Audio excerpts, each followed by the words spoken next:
حضرت عبدالله ابن مبارک رحم الله فرمای چې یو حکیم 1,00,000 حکیمانه اقوال هغه جمع کړو، بیا د هغه 1,00,000 اقوالو نه 4,000 اقوال هغه منتخب کړل، بیا د هغه 4,000 اقوالو نه 400 اقوال هغه راویستل، بیا د هغه 400 اقوالو نه 40 مقولې هغه اختیار کړي، بیا د هغه 40 نه 4 اقوال هغه منتخب کړل، یعنی د 1,00,000 اقوالو زری جوهر دا 4 جملې د 1,00,000 اقوالو هغه څه د نچوړ دی. اولنی قول هغه دا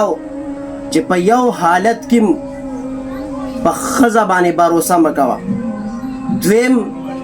په هیڅ وخت کې په خپل مال او دولت باندې نازیږه مه،